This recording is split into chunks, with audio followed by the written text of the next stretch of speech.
assumisse essa posição. Isso de fato aconteceu? O que? O documento em si? Sim. Perfeito. A senhora disse aqui e contesta por repetidas vezes que os dados da Controladoria Geral da União são falsos ou que haveria alguma falha ou má intenção na auditoria. Eu queria questionar a senhora, trabalhando nessa hipótese, por que um servidor da Controladoria Geral da União colocaria a própria carreira em risco para tentar incriminá-la ou para tentar incriminar o Sindinap?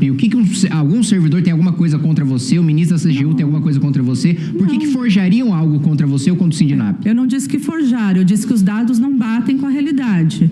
O Sindinap, como é que o Sindinap apura essas informações? Com base no arquivo enviado pela própria Dataprev.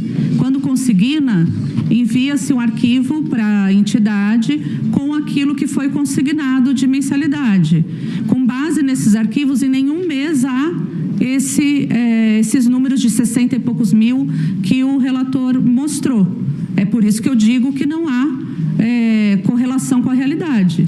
Sim, estou afirmando que alguém fraudou, disse que não há correlação com a realidade. Então, mais uma vez, reformulando a pergunta, por que a Controladoria Geral da União apresentaria dados que não correspondem com a realidade para prejudicar o Sindinap, para te prejudicar? Não sei, tem que perguntar para eles, né?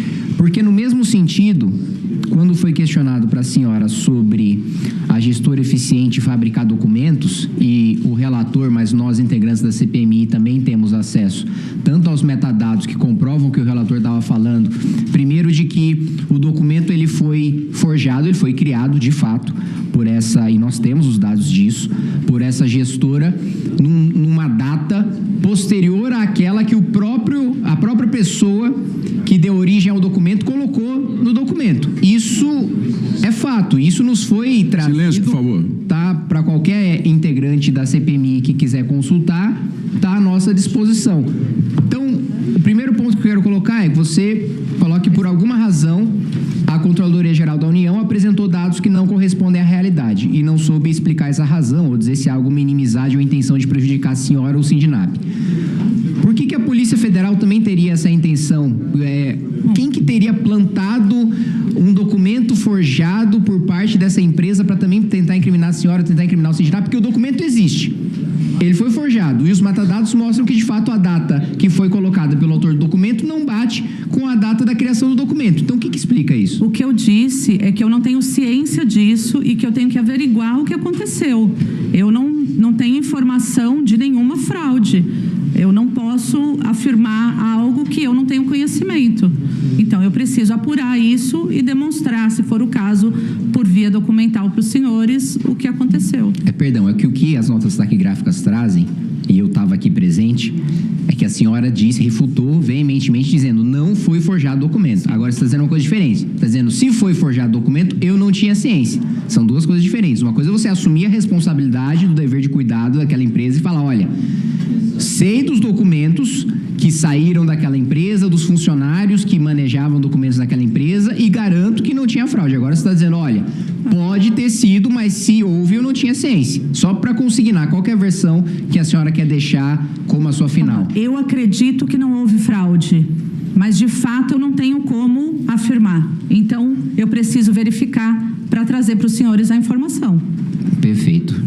Quando o relator perguntou como é que, pela primeira vez, as fraudes chegaram à ciência da senhora, a senhora disse um dos pontos foi de que, olha, fiquei sabendo que até um diretor do Sindinap foi desassociado ou foi associado em algum outro sindicato. Você sabe dizer qual foi esse diretor e se ele tomou alguma providência legal em relação a isso?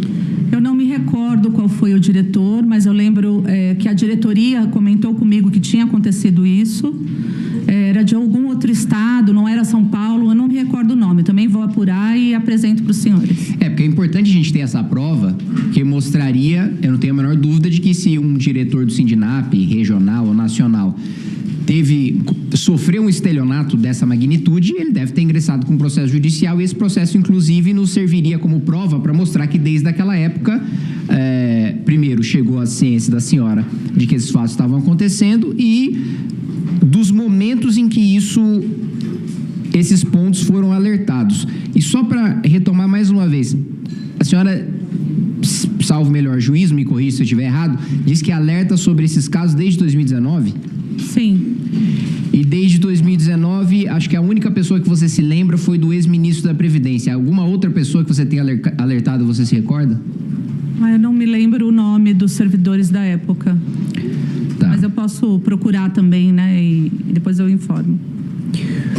O RIF que a gente teve acesso mostrou que o escritório do seu marido recebeu mais de 3 milhões de reais do Sindinap quando seu pai presidia a entidade. A senhora confirma isso?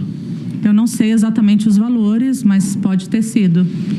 E a senhora, bom, isso não é ilegal, mas eu queria fazer que a senhora fizesse um juízo de valor aqui conosco. Considera ético que uma entidade presidida pelo seu pai contratasse o próprio genro para prestar serviços? Eu, de verdade, como disse, sem nenhum cinismo, como quiseram indicar aqui, nunca achei problema, porque, de fato, nós trabalhávamos para o aposentado, para o pensionista, para o sindicato. A senhora atuava simultaneamente no Conselho da Previdência e no Sindinap? Sim. A senhora não acha que manter um assento no Conselho, que é o órgão, dentre outras coisas, responsável por fazer a supervisão dos convênios do INSS, não é uma contradição, no mínimo um conflito de interesses, você exercer, de certa maneira, um papel num conselho que é fiscal e, ao mesmo tempo, exercer um cargo num dos sindicatos do qual esse conselho supervisiona? Quem tinha um assento no conselho era o Sindinap, eu era representante indicada pelo Sindinap, então era conselheira representando o Sindinap, assim como os demais conselheiros, tanto governo, trabalhador, aposentado, empresário, todas as entidades é que indicavam os conselheiros. Nós tivemos também a informação de que o Sindinap movimentou 6 milhões e 500 mil reais em dinheiro vivo. A senhora teve conhecimento dessa movimentação? Não. Alguma vez a senhora ou você teve conhecimento de que algum prestador do serviço que tenha relação de parentesco com você tenha recebido dinheiro em espécie como pagamento? Não. Enquanto essa movimentação ocorreu, segundo os nossos relatórios, enquanto seu pai era presidente e você era advogada ou responsável jurídica pelo Sindinap, não houve nenhuma estranheza de uma movimentação atípica ou de saques que somassem 6 milhões e 500 mil reais em dinheiro vivo? Assim, isso não é um dinheiro que facilmente se transporta para lá e para cá sem se ter notícia dele, ou algo que você também não teria muita dificuldade de notar nas movimentações financeiras da entidade? Eu não cuidava do financeiro da entidade, da administração, por isso não tinha conhecimento.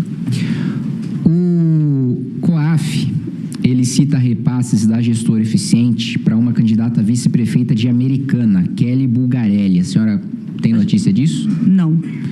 Tem notícia sobre o uso político de repasses feitos pelo Sindinap para campanhas eleitorais?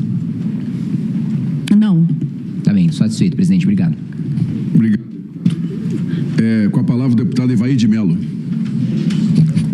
Senhor presidente, senhor relator, primeiro parabenizar pelo brilhante trabalho que o nosso relator mostra que se preparou muito bem. Senhora Tônia Galete, o relator Alfredo Gaspar lhe perguntou sobre a MP 871 e a senhora disse que era favorável, correto? Pessoalmente, sim. Por favor, o vídeo.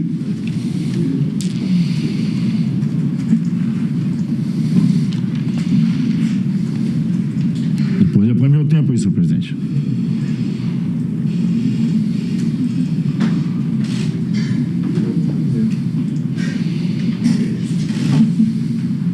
Bem, nós estamos aqui fazendo uma transmissão ao vivo.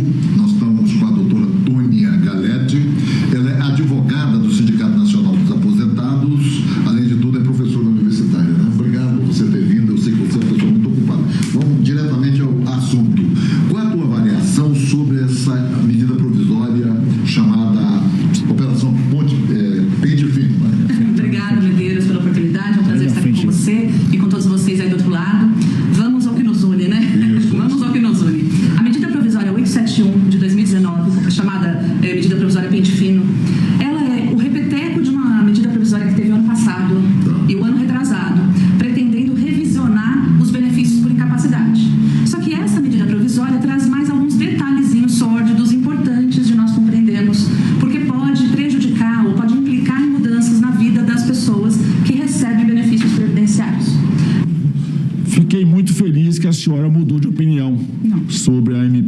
871.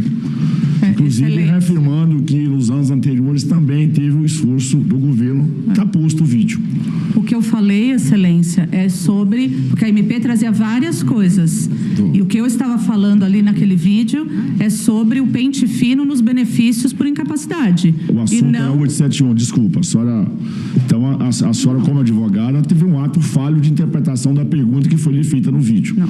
Mas o vídeo está posto e vai ser encaminhado ao relatório.